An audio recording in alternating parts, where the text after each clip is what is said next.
solução? Beleza, então vamos lá, vamos reagir ao vídeo agora aqui, mais um vídeo do Phil, o nosso querido policial que se tornou abolicionista, ex-policial, na verdade. Então vamos ver esse vídeo, mais um vídeo dele aqui, e a gente vai discutindo os pontos que estão indo e eu vou fazendo uns comentários em relação a isso, tá bom? Então vamos lá.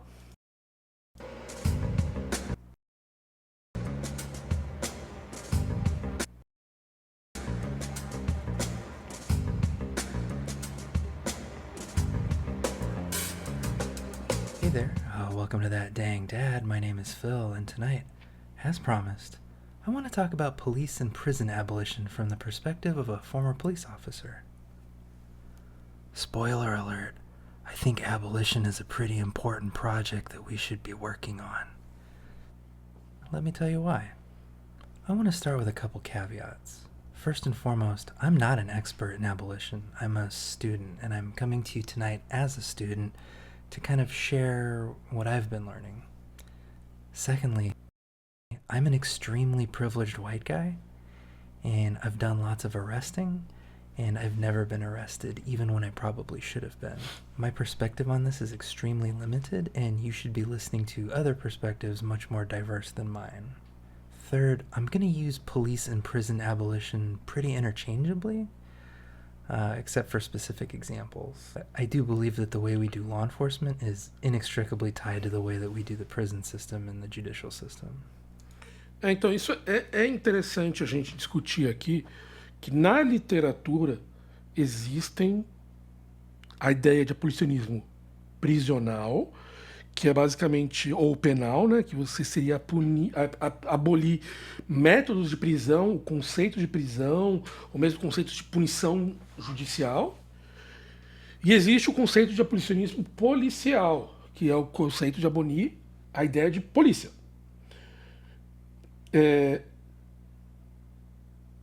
Os dois não são a mesma coisa, mas eles são muito ligados. Então você vai ver algumas pessoas que são mais ligados a um ou ao outro, mas eles não necessariamente são a mesma coisa. Então é importante se entender isso, tá? Então, são muito ligados, mas não são a mesma coisa. Existem pessoas que defendem um, defendem outro, existem pessoas que chegam na teoria por um e não por outro, tudo isso. Lastly, I live in America, and so a lot of my perspective is going to be on how America does things. I don't mean to ignore the global side of the struggle, but I'm trying to keep this video concise. Just know that the abolition movement spans many decades, many philosophies, many communities, many thinkers, and not all of them always agree with each other. I just want to kind of introduce you to these ideas and hopefully show you why abolitionism isn't as extreme as it might sound. É muito louco, porque tem uma moça que ela é uma, não vou dizer uma das líderes, mas ela é uma referência do movimento abolicionista americano. Esta senhora aqui, Dereka Pornell. Ela é uma advogada americana, escritora, tudo isso, e abolicionista policial, tudo isso. Ela tem um livro que ela conta a história dela em como ela chegou no abolicionismo. Rapidinho, gente. Como é que ela chegou no abolicionismo? E nesse livro, ela é muito louco que ela pega e ela fala do MST. É muito legal. Ela pega e fala que o movimento dela mandou algumas pessoas para o Brasil para aprender sobre comunismo com o MST. E que eles achavam o MST um movimento para se entender raízes comunistas, tal, muito importante. Então é muito legal ver o MST citado no livro dela.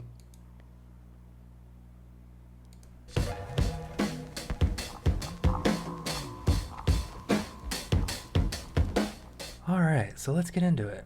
What are the basic beliefs of police and prison abolitionists? Keeping in mind my prior caveats, here's what Professor Dorothy Roberts says are the 3 tenets of abolition in a foreword to the November 2019 Harvard Law Review. She says, first, today's carceral punishment system can be traced back to slavery and the racial capitalist regime it relied on and sustained.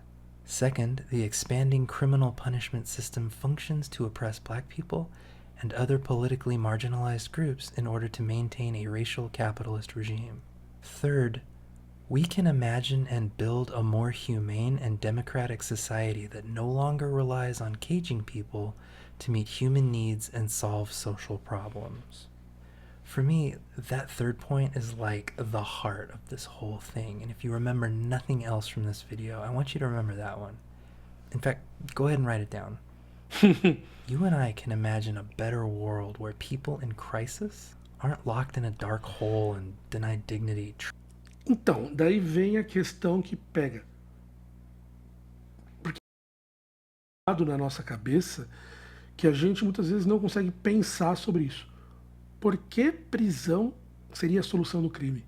Por que trancar alguém numa fortaleza, longe da família, sem contato com a sociedade, seria a solução?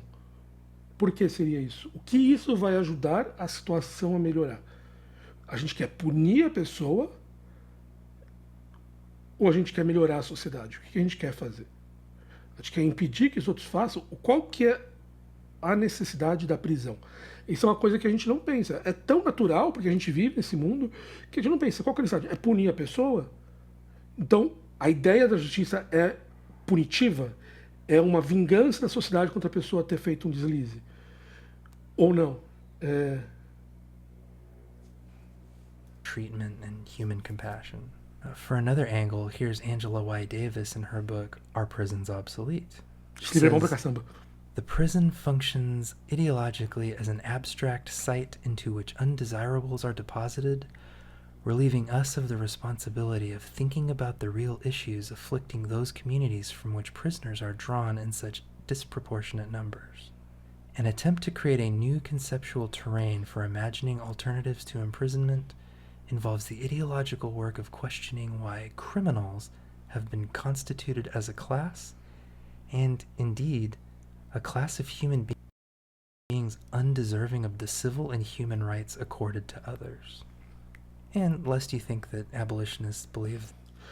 O Dalton fez um comentário aqui, então vamos pegar aqui. Ó. Eu tinha feito aquela pergunta, né, para que servia? Ele falou, afasta as pessoas nocivas do meio da sociedade. Então, nesse caso, se a gente fosse pegar nesse exemplo que o Dalton falou, prisão domiciliar já funcionaria, né? A gente já prende a pessoa em casa, ela não pode sair de casa, ela não vai ter mais contato com o resto da sociedade. Concorda? Então, a gente não precisa de um sistema prisional para fazer isso. Prisão domiciliar. Manda a pessoa para o interior, para umas fazendas, para uns sítiozinhos lá afastados. Acabou, a gente não vai estar fazendo aquilo, a gente não vai estar fazendo mais aqui. E eu nem estou entrando no tópico de discutir o porquê a pessoa é nociva. Eu nem vou entrar nesse fato, que a gente precisa discutir com mais atenção, de se entender o porquê aquela pessoa é nociva, o porquê aquela pessoa se desviou daquilo que era esperado dela na sua função social.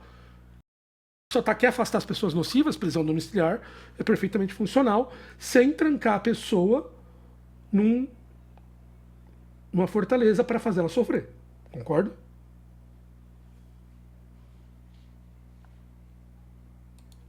That everyone should just get away with crimes and no one will ever see justice. Davis goes on to state, there's a growing body of literature on reshaping systems of justice around strategies of reparation rather than retribution, as well as a... É que ela fala ali, ó, reparação em vez de retribuição. Decorem isso. growing body of experiential evidence of the advantages of these. O Dalton pegou e falou assim, por exemplo, um psicopata que mata em qualquer lugar. Eu vou te pedir o seguinte, Dalton, deixa o caso do psicopata de lado. Por quê? Qual que é a porcentagem das pessoas que cometem crimes que são psicopatas e matam em qualquer lugar? 0,1%? 0,01%? Esse caso a gente pode discutir depois. Mas vamos pegar para a maioria dos crimes. Para a maioria dos crimes. Porque o psicopata é a exceção da exceção da exceção da exceção da exceção. Ele é extremamente raro esse caso. É um caso que a gente não vai tratar ele como o primeiro caso a ser pensado, porque é um caso raro. Então, vamos parquear um pouquinho o psicopata no canto, a gente discute ele daqui a pouquinho, mas... E pro caso do cara não psicopata, o cara que roubou, o cara que traficou droga, pro cara que roubou um carro. O que isso traz de solução? These approaches to justice and of the democratic possibilities they promise. Lastly, I want to include this quote from critical resistance activist Mohammed Sheikh about police abolition. Watch how snugly it fits in with what we've already discussed. From its origins being closely linked to patrols capturing black people escaping slavery, to the crushing of labor struggles, the role of modern policing has been to uphold and enforce social control, white supremacy, and the interests of those in power. And whenever communities organize to resist their oppression and demand power, policing, as well as imprisonment and surveillance, are used to repress movements and efforts for self-determination. On a more practical level, why are the police the first responders, or even responders at all, to people having mental health crises, getting into an accident, or to people committing the unthinkable crime of being homeless? The state and those invested in social control have prioritized policing at the expense of funding and political will for resources that might actually respond to and address situations productively. At the risk of oversimplifying the topic, I think that E aqui esse pedaço mata a pau. É a primeira vez que eu tô vendo esse vídeo, tá? Eu nunca tinha visto esse vídeo antes. Mas aqui ele mata a pau porque ele pega e fala: por que polícias são os primeiros a responder em casos de abuso mental, homeless, acidentes? Por quê? O que um policial vai ajudar no caso de uma pessoa tendo um problema psicológico? Ou uma briga de marido e mulher, ou uma briga de vizinhos, porque um está com som mais alto. Como ele vai resolver essa situação? Como é que ele vai fazer? Ele pode suprimir violentamente a situação, mas ele vai resolver, porque a gente considera que esse é o método de resolver as todos esses tipos de pensamentos que são embutidos na nossa cabeça, porque é uma sociedade que a gente vive, a gente precisa repensar sempre, porque não é porque funciona assim que tem que funcionar assim. E parte da ideia abolicionista é realmente a gente repensar nossos priors anteriores para poder repensar sobre isso. these quotes provide a nice foyer, a nice lobby for getting in on the ground floor of what abolitionism is all about. Abolitionists are asking you why it's normal to just write off millions of people from marginalized and oppressed communities as bad guys. They're asking you to consider whether there are things that we can be doing for those communities that would prevent harms from happening in the first place. And for the people that do harm their community, abolitionists want you to imagine ways to help the offender see the harm they caused, learn from the experience, learn strategies to help them not harm people again, and to help them repair the damage that they caused. Deep down, we all know that retributive justice does not drive rehabilitation, does not drive reintegration, mental health, or community repair. E daí vem a outra coisa que eu sempre falo sobre isso. O nosso sistema de reparação, de prisão, não é reparativo. A gente não está lá para reparar. Você não está lá para poder fazer essa pessoa entender porque ela errou e estar pronta para se reintegrar à sociedade. Na verdade, ele significa para que, uma vez que preso, você nunca mais conseguir trabalho, você nunca mais conseguir moradia, você nunca conseguir mais nada. Então o sistema serve para, uma vez que um erro foi cometido, e pessoas podem cometer erros por qualquer motivo, ela está feita para sempre.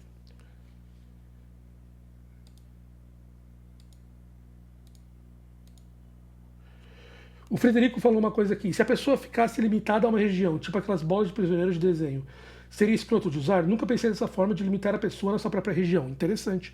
Restrição geográfica é uma forma abolicionista de se fazer as pessoas, de se fazer isso. Então, quando você pega Lei Maria da Penha, o marido não pode chegar perto da mulher, isso, em certas maneiras, é uma hipótese abolicionista. Você restringe o movimento da pessoa. Você não está prendendo ela. Ela não vai poder sair de tal região. Ela não vai poder sair da casa que ela mora. Ela não vai poder sair do bairro que ela mora. Mas ela vai ter uma vida ali naquela região. E isso é uma é uma solução abolicionista. Você vai estar fazendo. A pessoa não pode morar perto de escolas ou coisas assim. Mas isso é uma maneira de se fazer isso funcionar. O Pedro Henrique falou um negócio ali que me deixou triste. Zanin foi o único a votar contra o uso da maconha. Ah, calma aí. Saiu o negócio da maconha? Ah, porra. O Mendonça pediu vista. Porra.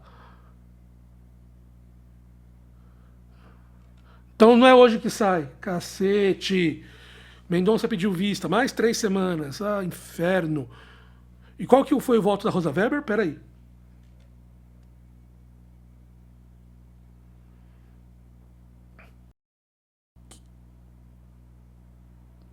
Ah, porra, Gilmar Mendes.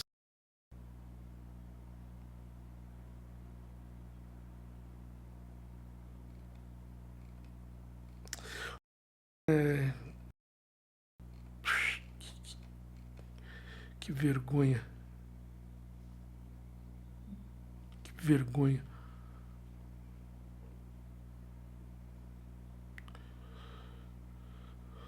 £25 ou 6 plantas fêmeas. Bom, mas pelo jeito tá indo tudo que a gente vai poder plantar em casa, hein? Olha que beleza. E a Rosa Weber, cadê?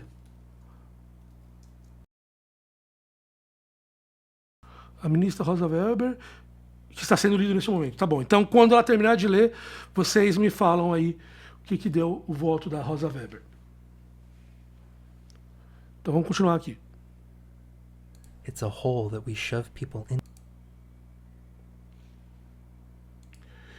Então, o Frederico falou assim, usar uniforme é mais complicado porque a gente quer que a pessoa se reabilite com a sociedade. A gente quer que a pessoa volte a fazer parte da sociedade. Então você não pode fazer assim, você vai ficar aqui e você não vai ter mais contato. Por quê? Porque isso não vai estar ajudando essa pessoa a se reabilitar. Então isso não é uma coisa que a gente tem que pensar com muito cuidado, porque a gente quer que a gente crie uma situação onde a pessoa que teve alguma crise, que teve alguma coisa que fez ela se sair, e por crise eu não só estou dizendo crise de saúde, crise pode ser até uma crise social, que fez a pessoa entrar no crime por alguma questão, que ela possa se reintegrar com a sociedade. Então a gente não quer, porque a gente não quer um sistema que puniu a pessoa, vai. Por quê? Porque ao fazer isso, você inevitavelmente pune quem é mais pobre. Inevitavelmente. Se você faz isso, você está dando uma sociedade em vantagem àqueles que são mais ricos. Entendeu? E o Júlio perguntou se eu vi que o Zanin votou contra. Eu vi, tô triste, mas eu vi que o Mendonça pediu vista. Que bosta. Into when we don't want to think about them. As I see it, abolitionists are asking you to stop throwing people away and to start helping them thrive instead.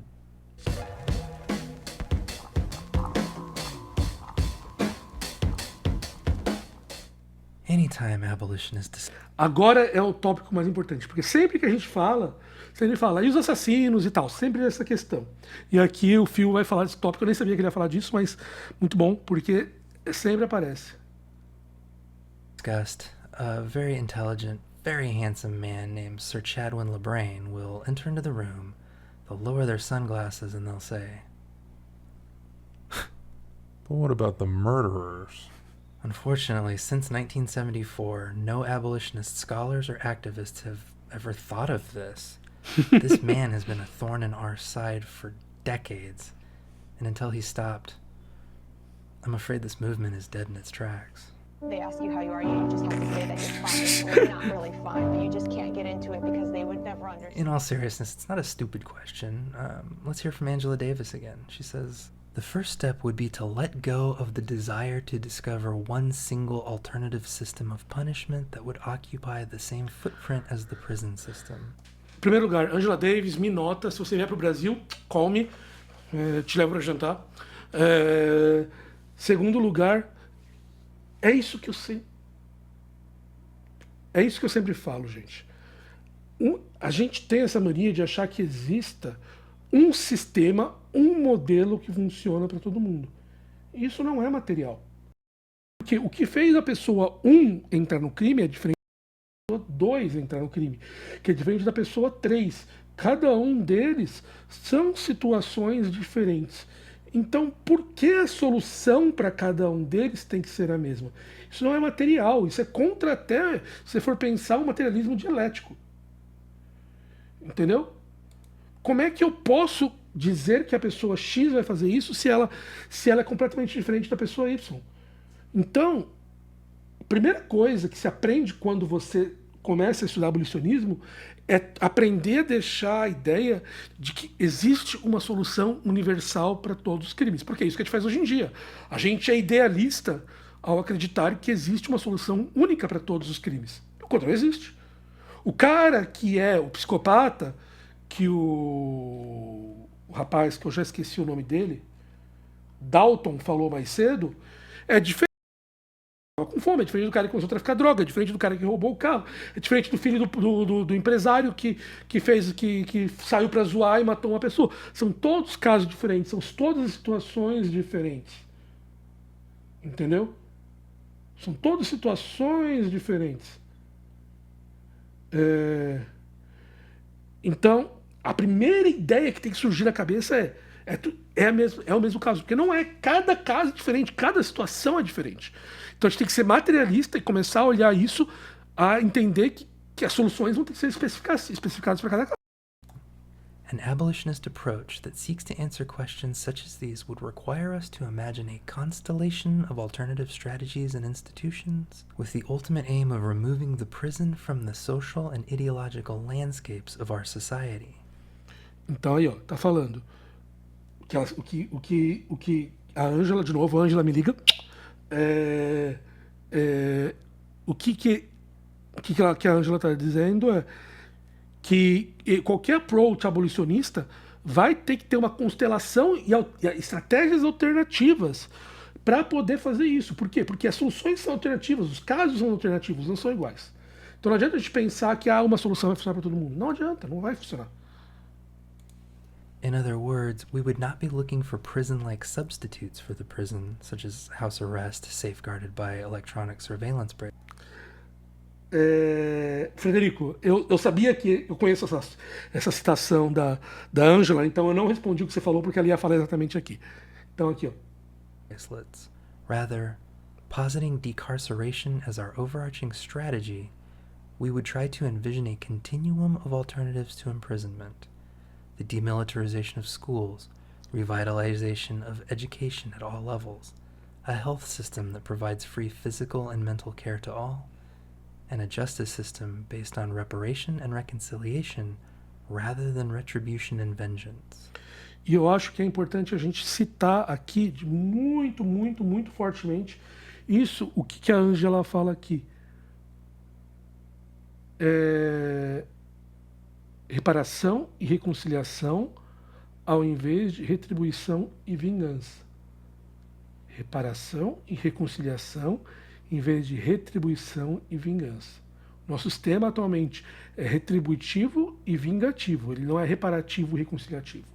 Ele não está interessado em nenhum momento em entender por que a crise ocorreu. Ele está interessado em retribuir e vingar a pessoa. Ele não quer entender por que ela fez aquilo. Por quê? E se você vai nesse ponto, indiscutivelmente você está defendendo que pessoas ricas são menos violentas que pessoas pobres. Se você não leva em conta a entender as crises. Por quê? Porque violências em bairros ricos são menores que bairros pobres. A maior parte da violência em qualquer lugar do mundo são em bairros pobres. Por quê? Porque pessoas pobres são inerentemente mais violentas, inerentemente mais propensas ao crime, ou existe outra coisa ali? Então, ou você acredita nisso, num sistema extremamente xenófobo e elitista e classista, ou você acredita na solução. Se você for acreditar no segundo, eu sempre falo assim, pensa bem nas escolhas que você está fazendo na tua vida, porque é isso que você está dizendo quando se pensa num sistema unicamente retributivo e vingativos. What this means is that abolitionists are not typically saying, all right, on Tuesday, we're going to open up all the prisons, we're going to turn everybody loose, and we're just going to let... Calma, que eu vou até voltar aqui, porque isso aqui... Eu nem sei o que ele vai falar. Isso aqui. Porque eu sempre chamo ela Flor de Lis. Antes de responder, Pedro, eu uso um navegador que chama Arc. Ele é um navegador que até pouco tempo estava em beta, ele acabou de ser lançado aberto para todo mundo, e ele é um navegador que tem uma estrutura um pouco diferente. Estou gostando de usar ele. E a Flora perguntou aqui, pobre que não sai das drogas, não sai porque não tem outro lugar para ir. Não tem emprego, não tem ninguém que os acolha, não tem uma chance. Deixa eu contar uma história para vocês. Em 2017 eu fui para a África do Sul. E a África do Sul é um país de muitos extremos. Tem pessoas muito ricas e pessoas muito pobres. E é um país que o câmbio é muito defasado com o euro. Então, tipo, 5 euros, que para mim era pouco dinheiro, 10 euros, para eles dava tipo uma comida de 2 semanas para você deixar uma pessoa na África do Sul comer. Então eu tava saindo de uma pizzaria e tava frio aquele dia, tava frio, gente. Tava frio pra caralho. E embaixo da escadaria da pizzaria tinha um cara dormindo. Um cara dormindo ali, morando na rua. E tava frio, e tava frio, e tava frio. E daí quando eu tava saindo, ele falou comigo, ô irmão, em inglês, né? Se você fala inglês, mas você fala, você tem algum... você pode me dar alguma coisa aí? E aí eu tava sem dinheiro no bolso. Daí eu fui até meu carro, que eu tava indo pra lá. Daí lá no carro tinha a minha carteira, peguei um dinheiro, voltei e dei tipo 5, 10 euros pro cara, que era tipo 3 semanas de comida pro cara. E daí eu fiquei pensando sobre isso, né? Eu fiquei pensando sobre aquilo. Cara, se eu tivesse na situação daquele cara, eu inevitavelmente ia estar completamente drogado. Meu, o cara morando embaixo de uma escadaria, num lugar frio pra cacete, sem ninguém falar com ele, sem ninguém perceber que ele existe. Usar droga é o mínimo que ele vai, é o mínimo que eu faria pra tentar me sentir humano de novo. Porra, me impressiona se o cara não usa. O cara que não usa, que pra mim é maluco. O cara que usa, que tá fazendo o mínimo certo que ele tem que fazer, porra. Imagina, você não tem família, você não tem sociedade, você não tem emprego, você não tem alternativa, você não tem expectativa. O mínimo que você quer fazer é viajar. É o mínimo. É o mínimo.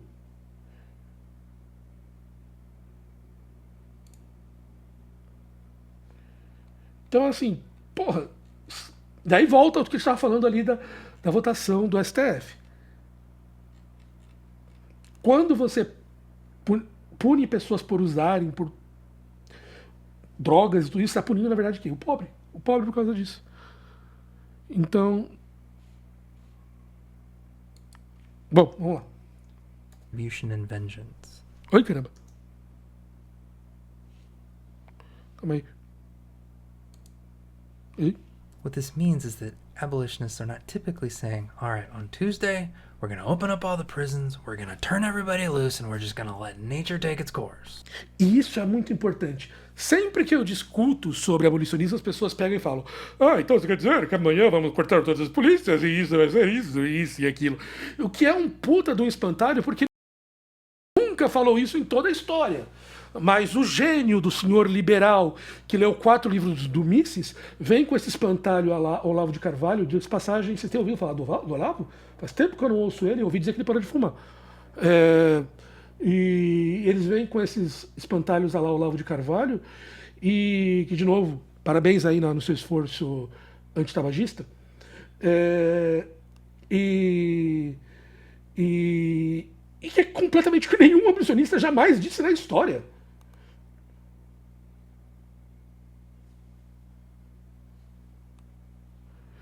Então, assim, nenhum abolicionista, Angela Davis, Dereka Purnell, Alex Vitali, todos esses caras, todos eles, nenhum deles vai falar é uma coisa imediata, é um processo. É um processo de anos, décadas para poder chegar lá, mas é uma mudança. Here's a quote from the Critical Resistance Abolitionist Toolkit, FAQ.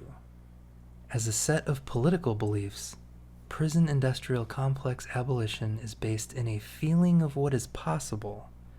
So instead of thinking about what we want to destroy, it may be more helpful to think about what we must build to abolish the prison industrial complex. We need to be able to create an environment for ourselves that provides the basic necessities we need to live, such as safe and steady housing, sufficient food, access to medical care. This train of thought is... Antes de deixar o Phil continuar falando, eu tô interrompendo muito você, tô interrompendo muito o Phil hoje falando, mas por quê? Porque é importante isso. Eu volto de novo. Por que será que a maior parte da violência em quase toda a grande cidade do mundo são nos bairros mais pobres e nos bairros mais ricos? Por quê? Será porque ricos são inerentemente menos violentos? Ou será porque nos bairros mais pobres falta alimentação, falta saúde, para poder ajudar as pessoas que estão em crise, falta educação, para ter as pessoas terem oportunidade, falta trabalho? Será que é tudo isso?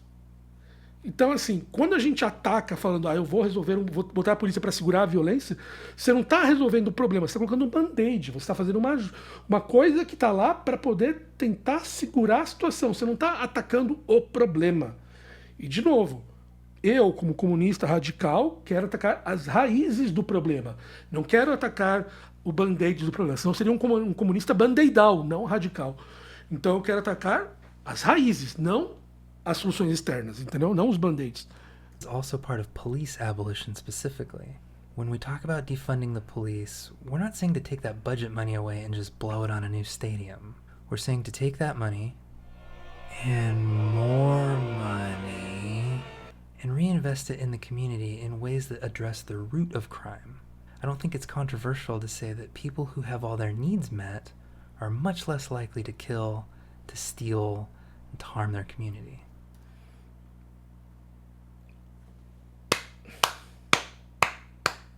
Obrigado, Phil. Exato. De novo, ou você acredita nisso, ou você inevitavelmente acredita que pessoas pobres e, por consequência, no Brasil, negras, são naturalmente mais violentas. É um ou outro. É um ou outro. Não existe esse intervalo ali. Ou você acredita nisso que o Phil falou, ou você acredita nessa outra coisa. E me daria medo das pessoas que acreditam nessa outra coisa.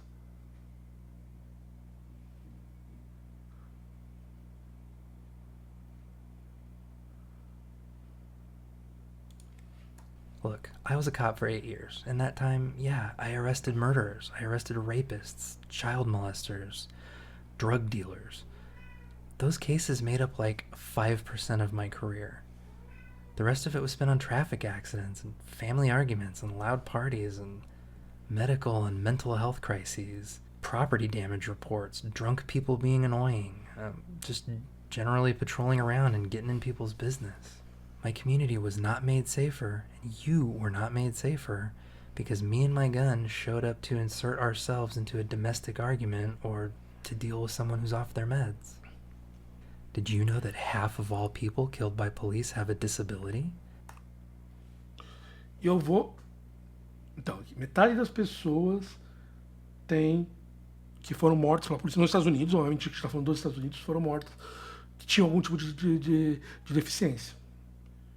Então, de novo, é isso. E, de novo, em várias cidades americanas, eu falei isso aqui outro dia, nessa sequência que a gente está fazendo sobre abolicionismo aqui no canal, a gente discutiu bastante e a gente viu que em muitas cidades americanas, ser morador de rua é crime. Então, a pessoa não tem onde morar, a pessoa não tem dinheiro para alugar uma casa, e aí, por morar na rua, ela cometeu um crime e vai parar dentro da prisão. E, feito isso,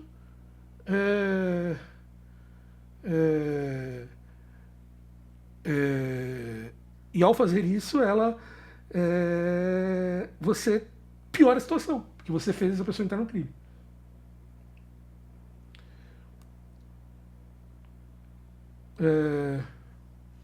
O Dalton falou, quem viu a atriz de Hollywood roubando em uma loja, ela não tinha necessidade financeira. Eu não sei se você está falando de um caso real ou não, Dalton. Mas eu te digo, e essa pessoa foi parar na prisão, por acaso? Ou foi só tudo bem, é uma atriz, ela paga de volta e tá de boa, e foi. Porque se foi o caso de uma atriz que foi roubando, ela foi parar na prisão mesmo ou não? E se fosse uma pessoa preta ali roubando, essa pessoa ia parar na prisão ou não? Então.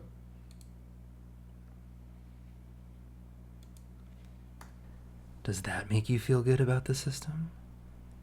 Did you know that a recent analysis of zip codes in which police killings occurred showed that the poverty rate in the killing zone was over double that of the zip codes in which no police killings occurred. Doesn't it seem Por que será que regiões onde as pessoas são mais pobres têm mais violência contra policiais? Por que será?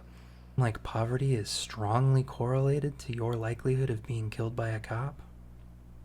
Do you feel good about a system in which disability and poverty and non-whiteness are what gets people beaten, arrested, and thrown into a dark hole? E de novo, e o exemplo que o Dalton trouxe aqui, que talvez seja isso, mostra. Ela foi para casa, ela não foi para prisão, ela não foi morta pela polícia, ela não teve o pescoço prensado por um policial igual a mulher aqui no Brasil foi, igual o George Floyd nos Estados Unidos. Por que será? Porque ela era branca, ela era rica. My community and yours would have been a lot better off sending trained healthcare professionals to a lot of the calls for service that I received.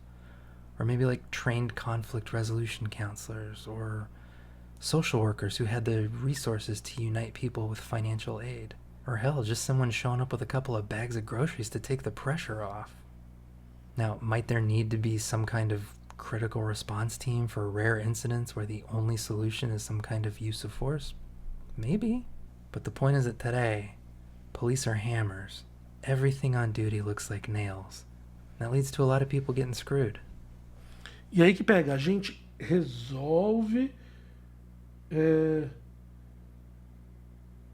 A gente resolve uma porrada de situações, resolve, muito entre aspas, com a mesma solução. Manda os policiais pra cima deles. Entendeu? É isso que pega. E o Joaquim Oliveira, o parente do Joaquim Phoenix, falou uma coisa que eu nunca tinha pensado, você tem toda a razão, e eu vou adotar essa frase. Se você me permite, Joaquim, sua frase está sendo roubada neste momento para quando eu falo de abolicionismo. O abolicionismo já funciona para pessoas brancas e ricas. É perfeitamente verdade. Lá, o juiz entende que a pessoa era doente, que ela tinha uma crise, que tinha brigado com o marido, que tinha brigado com os pais. Lá, a justiça é perfeitamente abolicionista.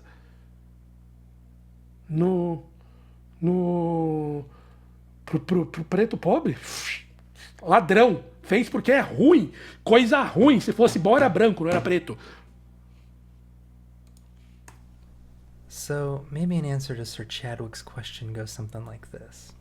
As an abolitionist, I'm really interested in why a person kills, why their environment incentivizes that behavior, what needs of theirs we can meet to prevent them from killing again, and what they can do to help the survivors process and recover from that harm in some small way.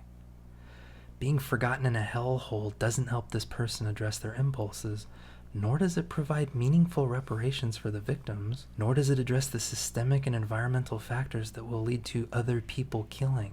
No one is served by this arrangement, except for the corporations profiting off prisons because of cheap labor and expensive services. Suck it, Chadwin.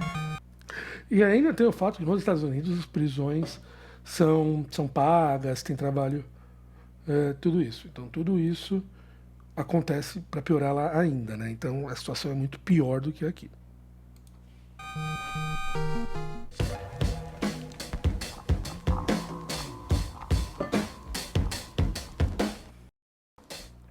Now, maybe you're like me, where when you first heard the concept of prison abolition, it seemed really new, like it came out of nowhere.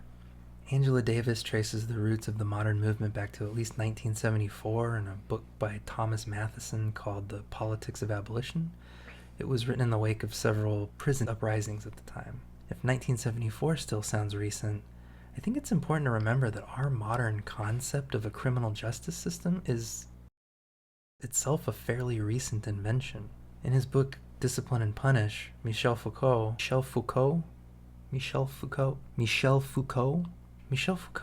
in his book Discipline and Punish, Michel Foucault studies the evolution of criminal punishment during and after the 1700s, and he says the following.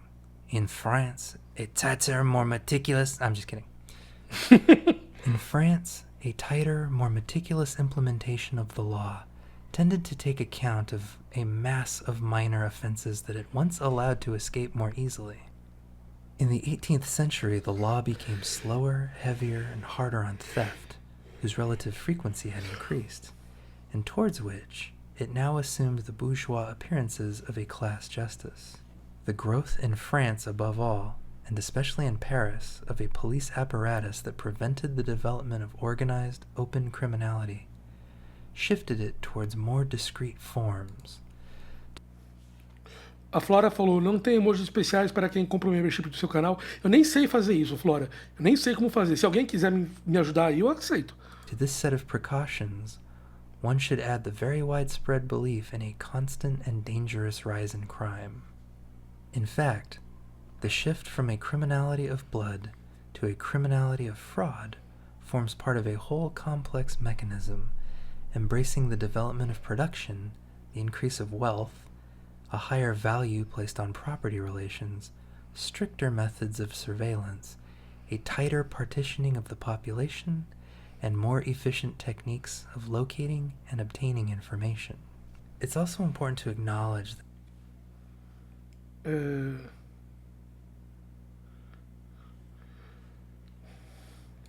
O Dalton fez um comentário que é interessante e se explicar o porquê.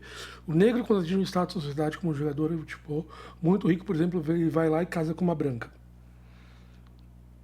E existem vários motivos de como fazer isso, porque isso ocorre, Dalton. Até pelo fato mais simples, que o cara se tornou rico, então a maior parte das pessoas que ele vai interagir agora são outros ricos, que em sua maioria são brancos. Então, até isso influencia nessa situação. That modern policing has its roots in the runaway slave patrols of the American slavery era.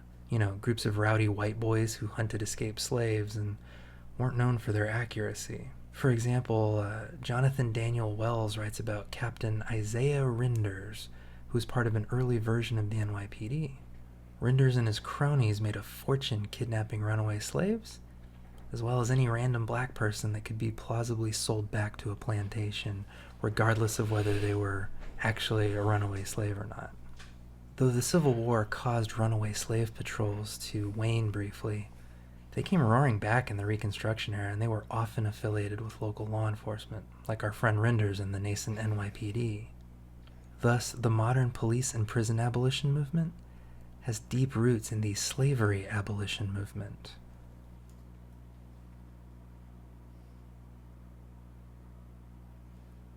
Perceberam? Perceberam? Então, Dalton, como eu falei um exemplo, mas obviamente tem outras coisas. Alguém falou aqui o padrão de beleza, a questão que negritude é considerada feia. É uma pletora de coisas com que faz que isso aconteça. E esse fatídico homem, jogador de futebol que a gente está falando aqui, ele vive na sociedade e ele está imbuído por todas essas contradições, entende? É muito fácil, e é um erro de algumas pessoas do movimento negro que tem, de apontar pro cara e falar, você, tem uma porrada de coisa que fez isso. A gente tem que entender a condição comunitária e social que faz isso ocorrer. Não apontar pro Zezinho da esquina e falar, por que você escolheu essa branca aqui? I don't usually appeal to being on the right side of history, but I don't think it's inappropriate to point out that people were saying the same thing about slavery abolitionists that they're saying about prison abolitionists today.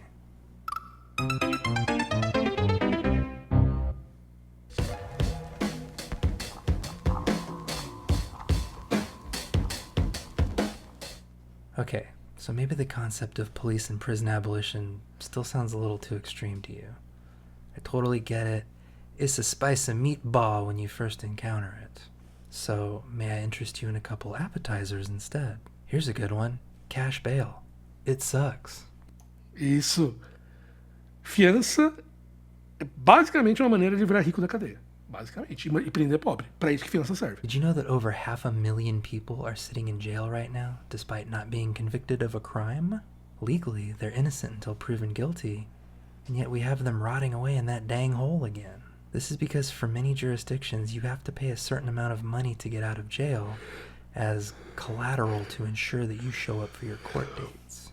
Now, haven't we been talking about how poverty is a huge driver of crime and police response? If that's true, then wouldn't cash bail screw over exactly the kind of people who get arrested? Not only does cash bail further criminalize poverty, but people who can't pay their bail get stuck in jail for months, which can cause them to lose their jobs, lose their housing, which only further shoves them into a cycle of poverty. The city that I patrolled in was predominantly Hispanic and low income. Many families had both parents working 2, maybe 3 jobs. And those jobs were mostly shift work, gig work, day labor work. You think those jobs are just waiting around for them to get out of jail? You should know that jurisdictions like Washington, D.C. and New Jersey have both pioneered pretrial detention reforms, essentially eliminating cash bail and offering services to help people get to court, like mailed reminders and travel vouchers. Amazingly, Nos Estados Unidos é comum ter gente que não tem grana para chegar na audiência. Então o cara é condenado porque ele não teve grana para chegar na audiência. helping people instead of hurting them had really great results. The vast majority of people released pre-trial showed up for their court dates. This one's a no-brainer. Support the end of cash bail. Or how about this one? What if we didn't send cops to certain kinds of calls and sent trained professionals instead? That's what Eugene, Oregon has been doing with their Cahoots program. Instead of sending cops on calls related to mental health, addiction, minor disagreements, a mental health professional and an EMT respond instead. 2019, Cahoots responded to 24,000 calls for service, and they only needed police backup 150 times. Calma, eu vou repetir o número aqui, ó. 2019, Cahoots responded to 24,000 calls for service, and they only needed police backup 150 times. Então, de novo, eu voltei para poder deixar o número claro. 24 mil chamadas e 150 precisaram de backup. 24 mil para 150. 24 mil para 150. Então por que a gente manda primeiro um policial? In the Cahoots model, it's not full police abolition because the Eugene PD still exists. But to go back to our original tenets of abolitionism, it helps us imagine and build a more humane and democratic society. Isso tá dando merda aqui, o cara tá me bater, tal, chama a polícia. Então isso que eles falam que é backup. That no longer relies on caging people to meet human needs and solve social problems.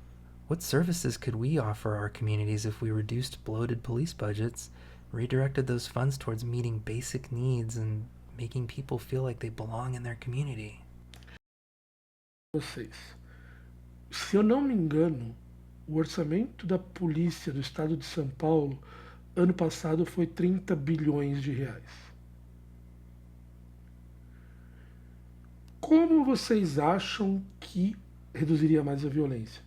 Pegar esses 30 bilhões, vamos pegar os inteiros para poder ficar fácil, porque nós começa a quebrar, a situação fica difícil.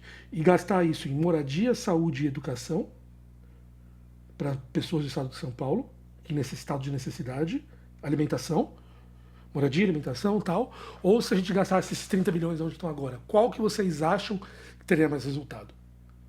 Faz pensar.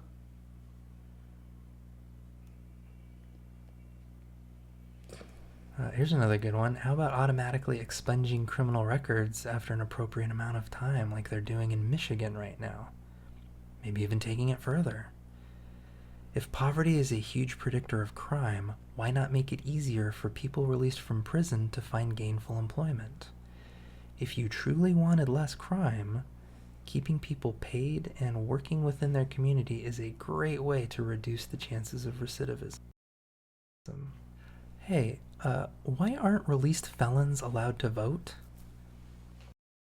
They're citizens. They have a vested interest in the direction of their community. Why don't they get a say? How can you ask someone to reintegrate into a community and then tell them that their opinions on that community don't count? Seems like a bad plan. Psst.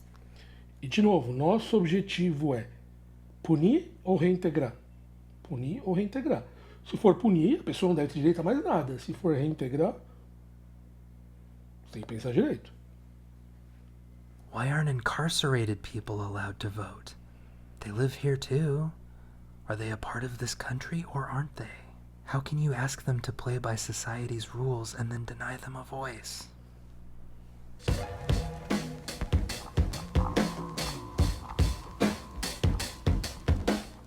Well, this is my longest video to date, so let's bring it home.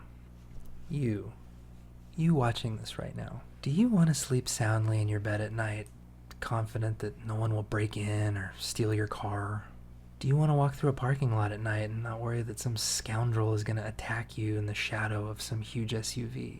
Do you want to send your kids to school and feel confident about their safety when they're out and about in the world? Of course you do. Me too. You and I want to feel safe, secure, cared for, and confident. So as a former police officer who worked a very rough beat for 8 years, I need you to hear me out. Our current system is not working. It is not making you or your family safer. The United States has the largest prison population in the world, 2.3 million people. Nobody loves shoving people in cages more than us. Are these people learning coping strategies? Are they making meaningful reparations to their communities for the harm that they've caused? Are their physical, mental, and emotional needs being met to help them reintegrate into their communities? Are you excited to live near and work with formerly incarcerated people because you believe that they've been rehabilitated by their time in prison? This system is not making any of us any safer, and you know it. It's just hiding people away so that we don't have to see them anymore. When I was a cop, we used to call prison criminal college. I'll let you guess why we called it that. Retributive justice does not secure your wallet, your car, or your kids. It just gives you the tiniest squirt of dopamine after those things have been taken from you. You don't have to go whole hog into abolitionism today. It's a big paradigm shift, and you're not a bad person for having questions and concerns and hesitations. That's valid. All I want you to do today, just for a little bit, is imagine a more humane and democratic society that no longer relies on caging people to meet human needs and solve social problems. Anyway, thank you for joining me. I don't normally talk this long in my videos, so thank you for indulging me. If any of you feel comfortable sharing your bad experiences with cops in prisons and how they weren't helpful to you when you needed help, please tell us in the comments. Check out the references in the video description to learn more.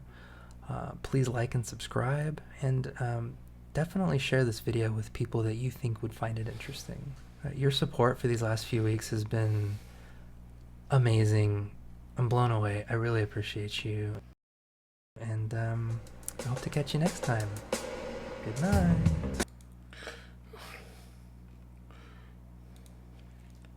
Thank you. Thank you for the all.